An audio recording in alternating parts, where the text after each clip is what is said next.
நடிகர் சூர்யா குடும்பத்தினர் கேரளாவுக்கு 50 லட்சம் ரூபாய் நிவாரண உதவி அளித்துள்ளனர். கேரளாவின் வயநாட்டில் ஏற்பட்ட நிலச்சரிவில் சிக்கி நூற்றுக்கணக்கானோர் உயிரிழந்துள்ள நிலையில் நிவாரணப் பணிகள் மேற்கொள்ளப்பட்டு வருகின்றன. இந்த நிலையில் நடிகர்கள் சூர்யா, ஜோதிகா, கார்த்தி ஆகியோர் இணைந்து 50 லட்சம் ரூபாயை கேரள முதலமைச்சரின் பேரிடர் நிவாரண நிதிக்கு வழங்கியுள்ளனர். இதேபோன்று நடிகர் ஃபகத் வாசில் மற்றும் அவரது மனைவியும் நடிகையுமான நஸ்ரியா ஆகியோர் இணைந்து 25 லட்சம் ரூபாய் நிவாரண நிதியை கேரள அரசுக்கு வழங்கியுள்ளனர்.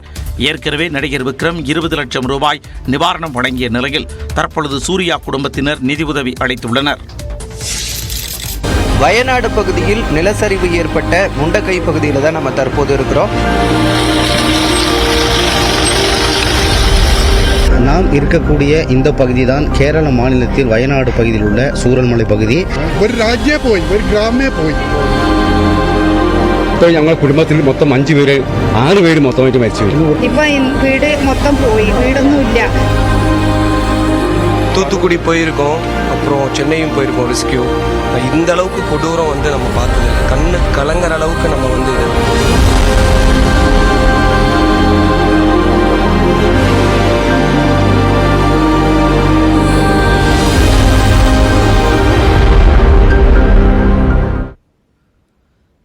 கேரளாவில் முதலில் நிலச்சரிவு ஏற்பட்ட பூஞ்சரிமட்டம் என்ற கிராமமே மண்ணிற்குள் புதைந்திருக்கிறது. வாகனங்கள் செல்ல முடியாத முண்டகை பகுதிக்கு நியூஸ் 18 தமிழ்நாடு குழு சென்று செய்தி சேகரித்து வருகிறது. கேரள மாநிலம் வயநாட்டில் முதலாக முண்டகை பகுதியில்தான் நிலச்சரிவு ஏற்பட்டது. குறிப்பாக முண்டகைக்கு உட்பட்ட பூஞ்சரிமட்டம் என்ற கிராமத்தில்தான் மலைகளிலிருந்து பாறைகள், மண் துகள்கள் முதலில் சரிந்து விழுந்தன. தற்போது அந்த கிராமமே மண்ணிற்குள் புதைந்து வீடுகள் இருந்ததற்கான சுவடே தெரியவில்லை.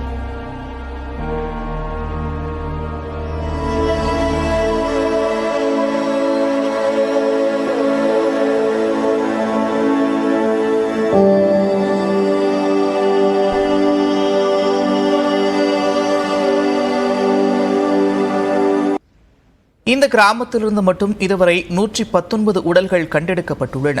பாலங்கள் உடைந்ததால் வாகனங்கள் செல்ல முடியாத நிலையில் ஆற்றுப்படுகை வழியாக JCB இயந்திரம் மட்டும் கொண்டு செல்லப்பட்டது. யாரேனும் ஒருவரையாவது உயிரோடு காப்பாற்றிவிட முடியாதா என்ற ஆதங்கத்தோடு ராணுவ வீரர்கள் தீவிர மீட்பு பணியில் ஈடுபட்டு வருகின்றனர். வாகனங்கள் செல்ல முடியாத அந்த பகுதிக்கு நியூஸ் 18 தமிழ்நாடு குழு நடந்து சென்று இந்த கோர காட்சிகளை பதிவு செய்து வருகிறது.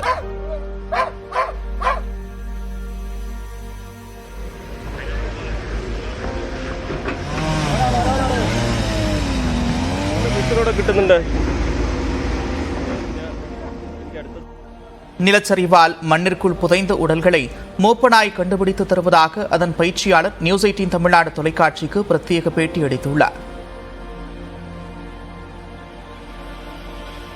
Talk name Murphy. இது கெடாவர் டாக் தானே. அந்த டெட் பாடி சர்ச் பண்ணுறதுக்காக யூஸ் பண்ணிட்டு இருக்கேன்.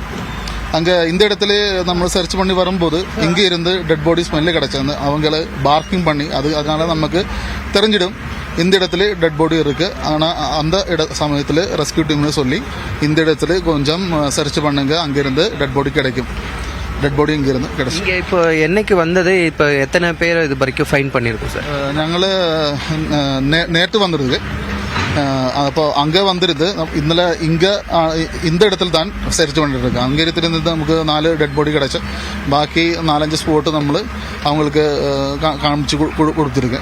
அதுக்கப்புறம் டுடே இங்கே இந்த இடத்துல வந்து சர்ச் பண்ணி டெட் பாடி இங்கிருந்து கிடைச்சி.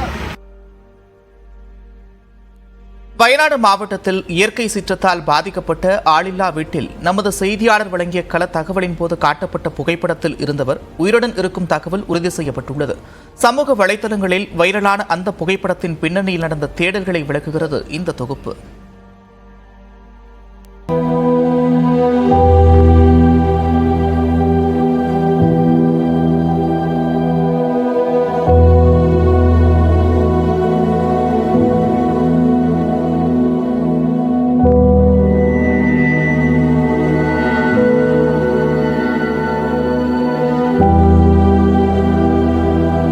ஒரு வீடு ஃபுல்லாகவே இந்த ஒரு படுக்கறை, இந்த படுக்கறை முழுவதுமாகவே இந்த சேரும் சகதியுமாக இருக்கக்கூடிய காட்சிகளை பார்க்கலாம். அந்த குடும்பத்தினருடைய புகைப்படங்கள் எல்லாம் இருக்கிறத பார்க்க முடிகிறது. அழகிய புகைப்படங்கள் எல்லாம் மிகுந்த அவங்களுடைய மகிழ்ச்சியான காலங்களில் எடுத்த புகைப்படங்கள் எல்லாம் அப்படியே இங்கே இருக்குது. ஆனால் இந்த வீட்டில் இருந்தவர்கள் எல்லாம் தற்போது ஆபத்தான நிலையில் இருக்கக்கூடிய சூழல் தான் இருக்குது. இதே போன்ற நிறைய மக்களினுடைய அவலங்கள் இந்த பகுதியில் நிறைய பேருடைய நிலை என்ன ஆனதுன்னே தெரியாத சூழல் தான் இருக்குது. வயநாடு மாவட்டத்தின் சூரல்மலையில் உள்ள ஒரு வீட்டின் வாசலிலிருந்து நமது செய்தியாளர் ரகுவரன் பதிவு செய்த இந்த காட்சிகளும் அந்த புகைப்படமும் சமூக வலைதளங்களில் பேசுபொருளானது. சம்பந்தப்பட்ட புகைப்படத்தில் மகிழ்ச்சி பொங்க இருந்த 2 பெண்களும் ஒரு இளைஞரும் என்ன ஆனார்கள் என்ற சோகமும் பார்ப்போர் மனதில் கலக்கத்தை ஏற்படுத்தியிருந்தது. அந்த வீட்டின் வாசலில் காய வைக்கப்பட்டிருந்த துணிமணிகளில் கூட அன்றிரவு நடந்த கோர நிகழ்வின் சாட்சியாக சேரும் சகதியும் படிந்திருந்தது.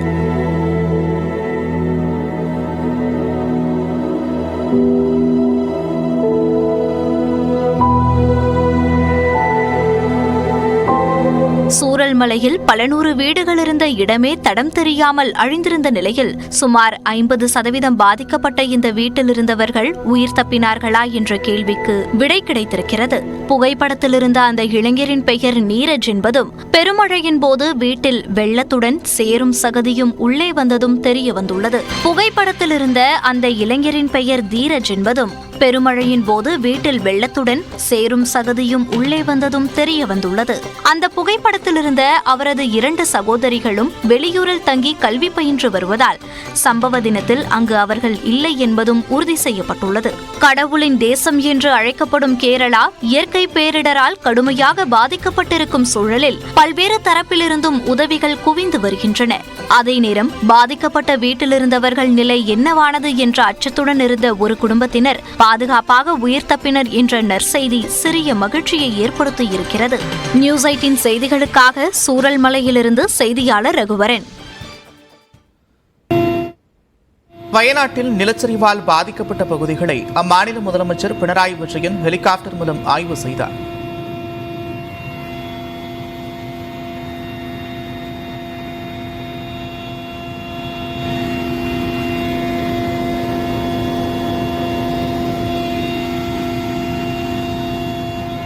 இதனைத் தொடர்ந்து வயநாட்டில் உள்ள ஏபிஜே அப்துல் கலாம் நினைவகத்தில் அனைத்துக் கட்சி கூட்டம் நடைபெற்றது. இதனைத் தொடர்ந்து செய்தியாளர்களை சந்தித்த பினராயி விஜயன் ஆற்றில் காணாமல் போனவர்களை தேடும் பணி தொடரும் என்றும் கூறினார். சூரல்மலையிலிருந்து முண்டகைக்கு இரும்பு பாலம் அமைக்கும் பணி கிட்டத்தட்ட நிறைவடைந்திருப்பதால் மீட்புப் பணி துரிதமாக நடைபெறும் என்றும் நம்பிக்கை தெரிவித்தார்.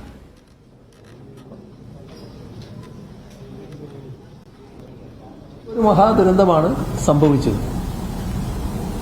ഈ ദുരന്തത്തിൽ നിന്ന് വേറൊരു ദുരന്തത്തിലേക്ക് പോകാൻ പറ്റില്ല. ഇതിന്റെ ഭാഗമായി വരാനിടയുള്ള മറ്റൊരു ദുരന്തം പകർച്ചവ്യാധിയാണ്.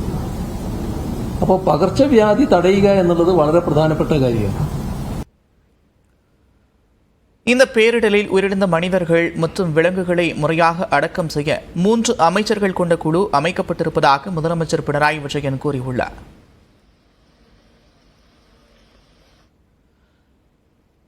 கேரள மாநிலம் வயநாடு நிலச்சரிவில் தோண்ட சடலங்கள் கிடப்பதை போன்று அவற்றுக்கு பின்னால் உருக்கமான கதைகளும் இருக்கின்றன.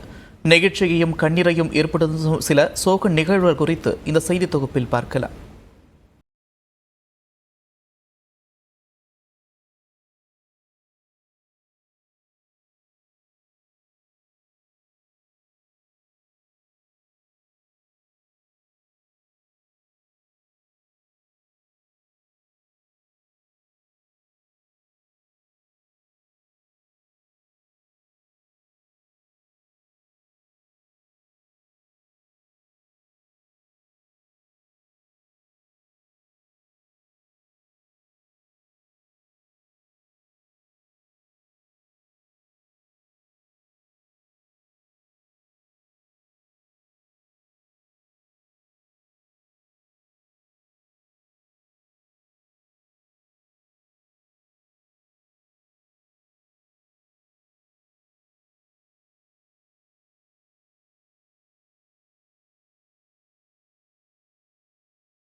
இதற்கு நேரெதிராக வயநாடு நிலச்சரிவிலிருந்து தப்பிய இளம்பெண் தனது குடும்பத்தினரை இழந்து நிர்கதியாக தவிக்கிறார். கோழிக்கோட்டில் உள்ள மருத்துவமனையில் பணியாற்றி வரும் ஸ்ருதிக்கு வரும் டிசம்பர் மாதம் திருமணம் நடைபெற இருந்தது. இந்நிலையில் நிலச்சரிவு மற்றும் வெள்ளப்பெருக்கால் அவரது குடும்பத்தைச் சேர்ந்த 9 பேர் அடித்து செல்லப்பட்டனர். இதில் ஸ்ருதி உயிர் தப்பிய நிலையில் அவரது சகோதரியான ஸ்ரேயாவின் உடல் மட்டும் கண்டெடுக்கப்பட்டுள்ளது.